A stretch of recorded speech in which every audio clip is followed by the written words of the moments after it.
Now, with a little more than 24 hours to digest the DeAndre Hunter trade, what do you guys think of it?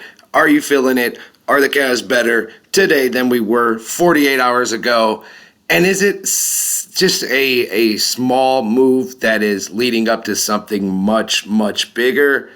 Let's talk about that right now on Cavs Daily. I'm your host, Paul Williams, back with another banger. Appreciate you guys being here with me today. If you could, at some point in the video, like, subscribe, comment. Come along as we're dropping Cavs content every day, and we're always going to stay up to date with what's going on in the trade season and outside of it. And days like today, while the Cavs are currently spanking the Portland Trail Blazers up 23 late in the first quarter, Jared Allen dynasty game, going completely nuts. Had like 18 in the first quarter. It's a game where he's finally kind of continuing what he did in the first quarter. He often gets off to hot starts, but second halves are kind of up and down. But he has 34 points on 15 of 19 shooting to go along with 13 rebounds. That's with 11 minutes to go in the game. Cavs lead 102-82. Sam Merrill also playing well with 19 points. We'll dig more into that game on tomorrow's episode. But right now, I want to dig deeper into the trade the Cavs just went, or the trade that just went down between the Cavs, the Sacramento Kings, and the Chicago Bulls. The Cavs getting Keon Ellis, Dennis Schroeder, while sending DeAndre Hunter to the Sacramento Kings, and the Bulls somehow get involved with 2 second-rounders going to them for taking a bad contract. Cavs also got Emmanuel Miller to make the trade complete. Guessing he'll be waived, or maybe he'll stay on the G League team. But the meat of the deal is obviously Hunter going out, Ellis and Schroeder coming in. The more I think about it, the more I love it for the Cavs. I also loved it when I first heard it, but with any trade, especially a guy that is a part of the rotation and a real part of your team, it does take a second to digest. And I did like DeAndre Hunter overall. I liked him as a guy, honestly, as a person, pause. But there's just no doubt that this was a great move for the Cavs in so many ways. And what it does for our flexibility going forward, it can't be overstated. Like, we're now a few moves away, not even big moves, a few small moves away from ducking the second apron and being able to do so much more, being able to aggregate players and their salaries, being able to take on all different type of contracts and take on numerous guys. Like, what we did in this trade, just financially alone, sets the Cavs up very well going forward. And even when you factor in Schroeder's $14 million contract for this year and next year, the third year partially guaranteed, it's still a huge dub. Keon Ellis is on an expiring contract, and I hope we do sign him when he's extension eligible in 1 week. But even if we do, it's not going to be at an absorbent amount. And if we do, that means he's going to be a rotation piece of the future or a trade chip at some point. So either way, I think it's of high value for the Cavs. And Schroeder's contract, though, doesn't seem great right now with just how the year's been in Sacramento as a whole. Still isn't like a albatross contract. It's not really that bad for the caliber of point guard he can be in the right situation. DeAndre Hunter was set to make over $25 million next season. He's making over 24 this year. So I think it's a no-brainer when you just look at it financially. But also on the court, it's so big for this Cavs team in their current situation. Yeah, you could say we now have a log jam at guard, but really, do we right now, Craig Porter and Lonzo Ball are getting the bulk of the minutes at the point guard, along with Donovan, which I don't think is good for him in the long run. And while Darius Garland is set to come back, I don't think we have as many guards as people think. Yeah, you can call Sam Merrill and Jalen Tyson and Max Strus shooting guards, which they are to a certain extent, but they also play the three and play on the wing a lot as well. So I think there's spots for both of these guys. And I think it's a given. Lonzo Ball is not going to be on this team come next week. So with that, the Cavs now, at least I feel, have the perfect point guard in Dennis Schroeder to back up such an injury-prone guy like Darius Garland and give the Cavs that insurance for a playoff push, knowing even if we do lose him for some reason, we still have a vet guy who is a champion. Don't get it twisted. He's won at every level. He's accomplished great things in the Olympic Games as well.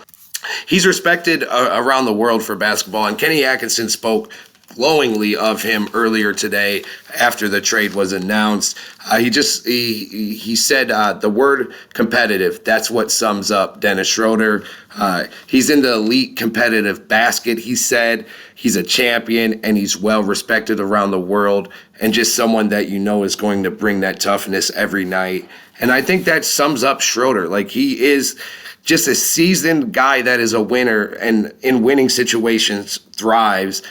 And he can add to it. And he's now a super vet. He's 32 now. He's fully matured as a basketball player. Yeah, he still has his faults like everyone does. But he can pass the ball. He can take a big scoring load off the second unit and off Donovan at times. And he's passable on defense. He's not going to be a cone like Darius Garland. You'd rather have Schroeder out there in a tough defensive situation for the Cavaliers, like down the stretch in a big playoff game or in a big regular season game. But the leadership and the true point guard play he's going to bring to this team it's going to make a huge difference this year. And I think that alone ups the Cavs' odds of making a run higher than what we would have had in Hunter in his contributions the rest of the season.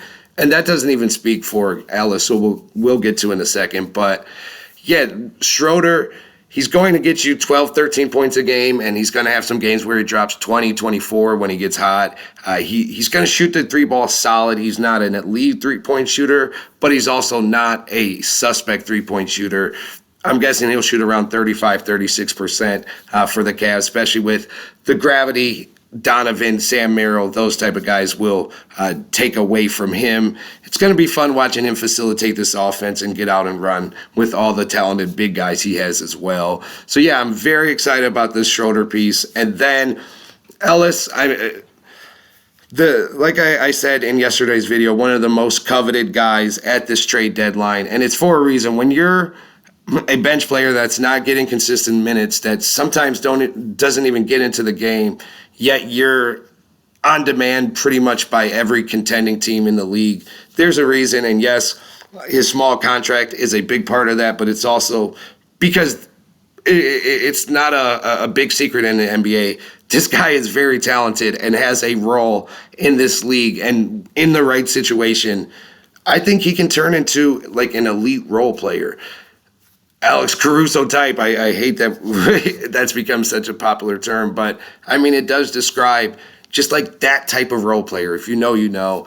And Keon has the traits. Like he's a defensive menace. He's going to drive the other team's best wing or best guard, point guard, shooting guard crazy. He's going to take a load off Donovan in the backcourt with his defensive effort. And also he's going to balance out the offense when we do sometimes maybe go with Darius and Donovan along with Keon in the backcourt and then two bigs up front. He doesn't need touches. He's not going to drag the offense down because he's not having the ball in his hands, and he's not going to lose value because he doesn't have the ball in his hands. He's an elite catch and shoot shooter, especially from the corner three. Last year, he shot 43% from three, and that's on over 300 attempts per game. He was top 5 percentage-wise for guys that had at least 200 attempts. His last couple years in the league, he had a 64% true shooting, which also ranks in the upper echelon of the league. He's just just below elite catch-and-shoot guy that can shoot off the dribble as well. He can step back. He does have range. He'll pull from a few feet behind the line. But again, he does not need touches. He does need to work on his attacking the basket. It's not really even something he seems to care too much about because he kind of understands his role within a team right now and how he's going to make his hay in the NBA, which I think is super valuable, like knowing what your role is and being willing to play it at the highest level.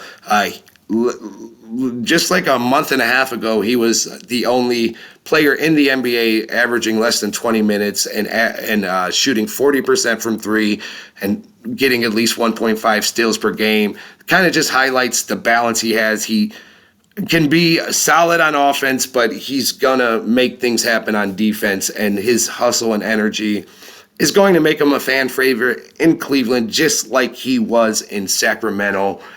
And we might as well, just while I'm rambling about our new guys in the Cavs part of the trade, let's just get into the trade grade for each team.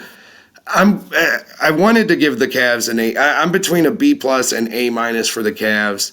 And I'm an A minus, honestly. A lot of pundits will give it like a B plus just because they want there to be a standard, I guess, when they give out an A. It has to be really a home run. But I mean, I think this is somewhat of a home run. Like, the Cavs get off of an overinflated contract for the production they were getting in DeAndre Hunter, and he was very expendable with the breakouts of guys like Jalen Tyson and even Naquan Tomlin. They get out of that, and they get two guys that can be serious contributors the remainder of the season as the Cavs try to make a championship run. I don't know how that isn't at least like an A minus, because I do think that is a home run. Maybe not a home run where like it's a franchise altering, but it's a pretty good outcome for this Cavs team and another feather in Kobe Altman's hat. I know we can get frustrated with him at times, but I think he's been a very solid GM overall, and I think this is a very good move again from him. As far as the Bulls go, B plus for them, just for being able to finesse 2 second-rounders out of taking some money that's not going to affect them the rest of the season. They're not really contending. They don't have salary cap issues. So to use that situation and get some type of assets out of it, I mean, that's also a win and a solid move for them. As for Sacramento, I give it just like a flat C. I don't really understand it, but I don't understand much with the Sacramento Kings. I really think they fumbled the bag with Keon Ellis. I think by now, like, he was the perfect, like, shining prize of the last 3 years for the Kings, while they fell right back into being one of the worst teams in the league. They at least had this guy that they developed. He was in the G League for a while, brought him up, and he really shined and became a staple of the Kings team and of the fan base. They really loved him, and he earned it on the court. So it really is hard to give them a better grade than a C when they gave him up as well as a second-round pick and Dennis Schroeder, even though, like, they were probably happy about that. But that's just because they're not a winning team. I think if they were competing and Schroeder was playing at his highest level, they wouldn't want to include him in a trade. But, yeah, for now, it's going to look like they got off his money for them, which is fine. But overall, I don't think this is a good trade for them. They tie themselves into even more money with DeAndre Hunter. And yes, Schroeder has an extra year, but he can be bought out that year, so it's not really a big deal in that regard. So yeah, C for Sacramento for their end of this trade, B plus for the Bulls, and A minus for our Cavaliers. And honestly, it can turn to an A plus if the Cavs are able to turn the financial freedom we got from this trade into making a push for Giannis Antetokounmpo, which is now truly a real scenario that could happen. Like, I thought it was a real scenario all along if he was ever going to be traded, just because the players that the Cavs already have that they can use as assets. Yeah, we don't have a million first rounders, but we have some guys that could make it interesting and make a team like Milwaukee at least give the Cavs possible offers a second look.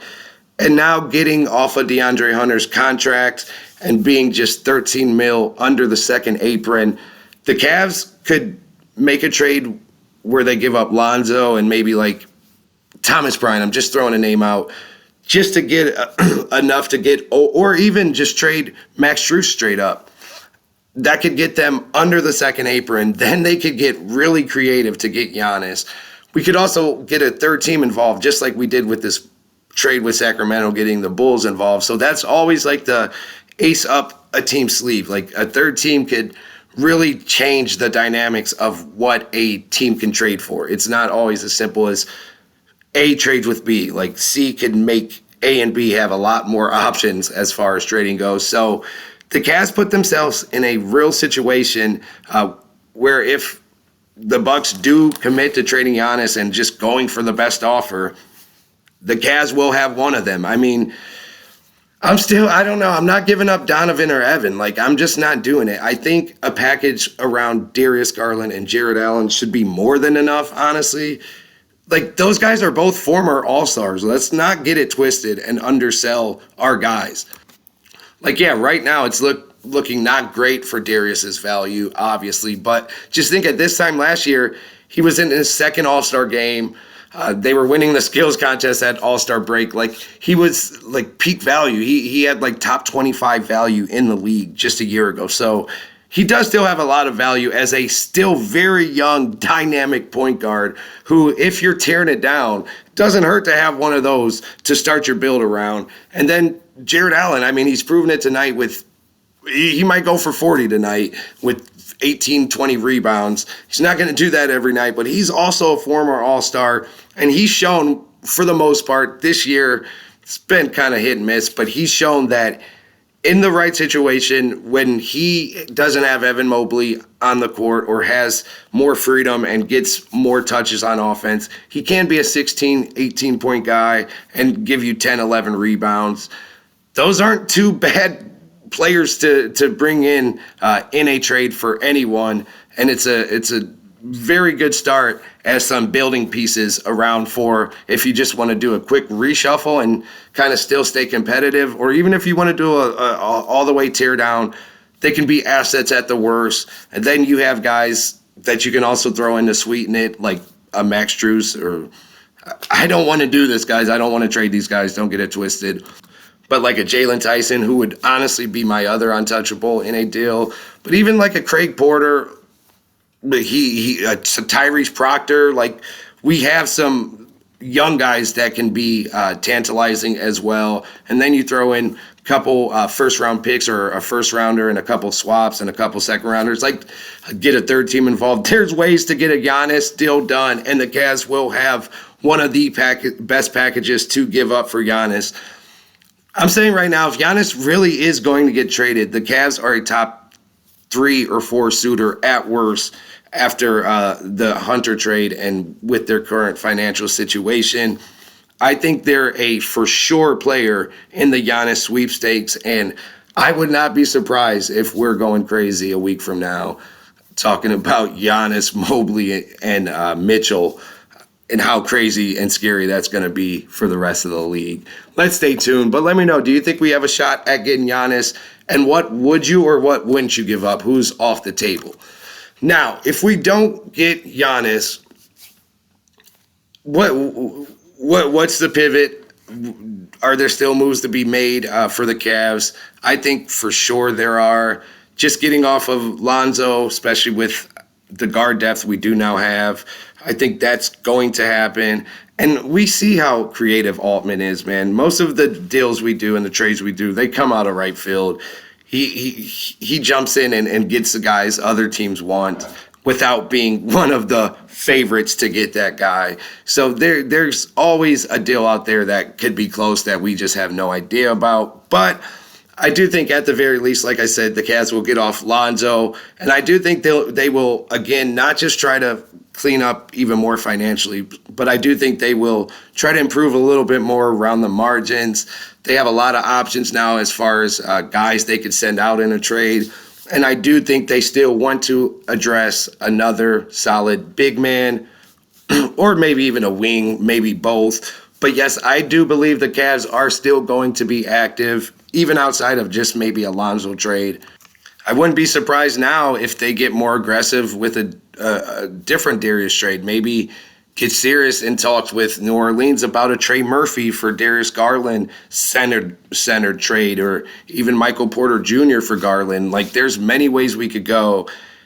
And honestly, if we could get like a Trey Murphy or Michael Porter Jr. along with maybe another piece from those respective teams, maybe like the backup big man, like a Sadiq Bey from New Orleans, or Wilson or Sharp or Claxton from the Nets, I wouldn't be too mad at that. I've always been against trading Darius. I think he's huge for this team, and when he's healthy, he's really a glue piece that takes our offense to the next level. But I do have faith in Schroeder as a guy that can slide in to a already set starting five and a winning rotation up and down the lineup, and be the perfect starting point guard, the veteran point guard. We don't need a guy that's going to drop 20, 25 from the point guard position, depending on who we'd be bringing back for Darius Garland. So I guess I wouldn't be super mad at it, and I don't think that's off the table either. But yes, I do think the Cavs will for sure try their hardest to get off Lonzo, even if it's just purely a salary dump. They will try to create more financial flexibility, and they will try to add more talent, most likely a wing or a backup type big man, or who knows, maybe a starting center, depending on how crazy they want to get. But what do you think? Do you think we're done? Even outside Lonzo move, do you think there's more to come? Let me know, and let me know who you would want the Cavs to go for next. Let's talk about all that tomorrow, as well as the Cavs W in Portland that is about to come to a close right now. We'll be talking about that on tomorrow's episode. Until then, hope you guys have a great day. Appreciate you rocking with me.